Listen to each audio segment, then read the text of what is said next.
Are back और जैसे कि आपको पता है हम डिस्कस कर रहे हैं टारगेट किलिंग के बारे में। ज़ीशान की अम्मी और बहन कोमल जो हैं वो इस वक्त यहाँ मौजूद हैं। उसके अलावा कासिम और उनके भाई, उनका नाम, उनके फादर और कज़न जो हैं वो भी यहाँ पे मौजूद हैं। अच्छा, जगह की वजह से हमने आप लोगों को इधर शिफ्ट कर दिया है क्योंकि मौलाना साहब ने अभी हमें ज्वाइन किया और मौलाना साहब के ज्वाइन करने का मकसद सिर्फ ये है कि इंसानी जान ले लेना इसका कितना बड़ा गुनाह है और अल्लाह ताला की तरफ, अल्लाह ताला की ज़ात इसके लिए कितना नाराज़ होती है, वो आज हम इनसे जानेंगे। हो सकता है किसी को कुछ सबक हासिल हो और इस तरह के काम करना वो छोड़ दें। मौलाना मोहम्मद इकबाल नक्शबंदी साहब रिलीजियस स्कॉलर हैं और प्रेसिडेंट भी हैं ऑफ जामिया फरीज़ा मोइनुल कुरान इंस्टीट्यूट। अस्सलाम वालेकुम मौलाना साहब, क्या हाल है आपके? बहुत शुक्रिया आपने टाइम निकाला। और मौलाना साहब, ये जो सिलसिला इस वक्त चल रहा है टारगेट किलिंग का, इसके बारे में आपसे थोड़ा जानना चाह रहे थे। बिस्मिल्लाहिर्रहमानिर्रहीम, नहमदुहु व नुसल्ली अला रसूलिहिल करीम, अम्मा बाद। या अय्युहल्लज़ीना आमनु दुखुलू फिस्सिल्मि काफ़ा, ऐ ईमान वालों, इस्लाम में पूरे पूरे दाखिल हो जाओ। अल्लाह रब्बुल इज़्ज़त ने कुरान पाक के अंदर जा बजाय इरशाद फरमाया कि मुसलमानों को, अहले ईमान को ये तंबीह की गई कि तुम पूरे पूरे इस्लाम में दाखिल हो जाओ। अब हमने अपना एहतसाब खुद करना है कि हमने खुद देखना है कि हम इस्लाम में आया कि दाखिल हुए। अच्छा मौलाना साहब, एक थोड़े से सवाल मैं इनसे भी करना चाह रही थी ताकि जब तक वो कुछ और भी इशू है वो सॉल्व हो जाएगा। आप कह रही थी कि आप इंतज़ार कर रही थी ज़ीशान का कि वो घर वापस आएंगे। जब नहीं आए उसके बाद क्या हुआ होगा वो तो मैं जानती हूँ, लेकिन एक तसल्ली हुई उसको देखने के बाद? नहीं, मुझे तसल्ली नहीं अभी तक। मुझे अभी भी ऐसा लगता है कि कहीं से आ जाएगा मेरे सामने मेरा बेटा। मैं एक मिनट के लिए भुला नहीं पा रही हूँ अभी तक। साल हो गया, पूरा साल हो गया जी। सबसे छोटा बेटा था मेरा। अच्छा, सबसे छोटा। और भी आपके बेटे? अच्छा, कोमल है जी। सब लड़कियों में ये छोटी है और वो सबसे छोटा।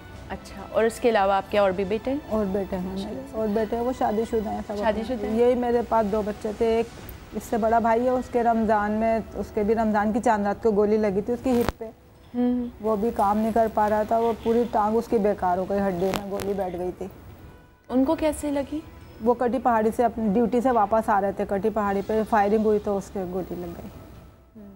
उसको लेके आए, अब्बासी अस्पताल में दाखिल करा। 20 दिन वो 15 दिन अब्बासी अस्पताल में दाखिल हुआ। 15 दिन के बाद वो घर गए थे तो उसके बाद ये 20वें रोज़े को इस बच्चे को अगवा कर लिया।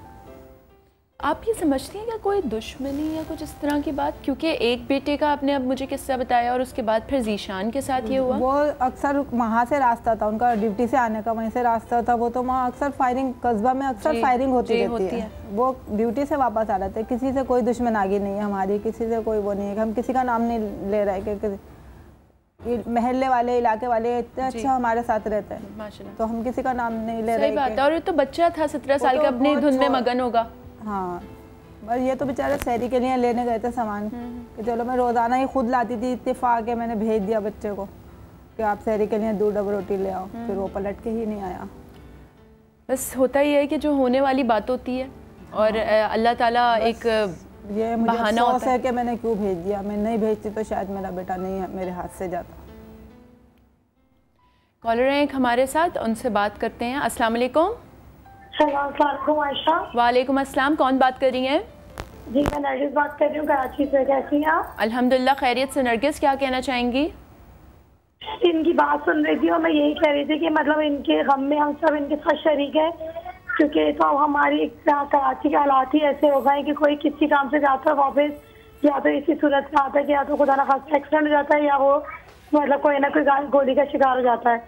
तो बस मैं शमीम नाम है इनका, तो मैं इनसे कहना चाहूँगी कि हम इनके गम में बराबर की शरीक हैं और ये अकेली नहीं है। बस अल्लाह इनको सब्र दे, यही कह सकते हैं कि जो औलाद जैसी चीज़ अगर चली जाए तो वाकई एक माँ ही जानती है कि उसको कितना दुख हो सकता है।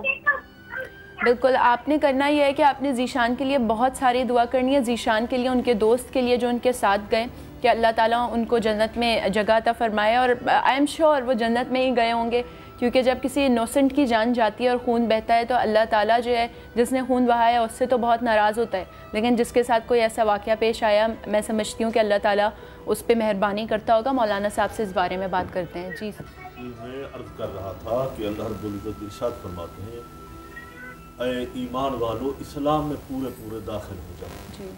इस्लाम इस चीज़ की इजाज़त कतई तौर पे नहीं देता, हर तरह की दहशत गर्दी की मसम्मत करता है और ये खुली दहशत गर्दी है। ये कोई जंग इस्लाम की नहीं है, ये जो हमारे शहर कराची में पूरा एक अमन तबाह किया जा रहा है, बल्कि पूरा पाकिस्तान इसकी लपेट में है। और अगर मैं ये कह दूं तो बेजा नहीं होगा, पूरा एक आलम इस्लाम इसकी लपेट में है। आज जहां बड़ी अक्सरियत के साथ मुसलमान रहते हैं, 6 अरब 34 करोड़ मुसलमानों की तादाद है इस वक्त, तो आज हम जुल्म सितम बर्बरियत का शिकार हैं, खुली दहशत गर्दी है, तो इस्लाम इसकी इजाज़त नहीं देता। देखिए कि जंगें जो हैं वो 4 किस्म की होती हैं, शैतानी जंग होती है, हवानी जंग होती है, रहमानी जंग होती है। तो ये जो जंग लड़ी जा रही है ये नफ्सियाती जंग है, एक लूटमार की जंग है, ज़मीनों की जंग है, जायदादों की जंग है, कब्ज़े की जंग है। ये सारा बाजार गर्म किया है, ये उसी लपेट के अंदर हमारे बेगुनाह नौजवान कत्ल किए जा रहे हैं, माओं की गोदें उजाड़ी जा रही हैं, बहनों के सुहाग उजाड़े जा रहे हैं, कई बीवियां हमारी बेवा हो गई, कई बच्चियों के सुहाग उजड़ गए।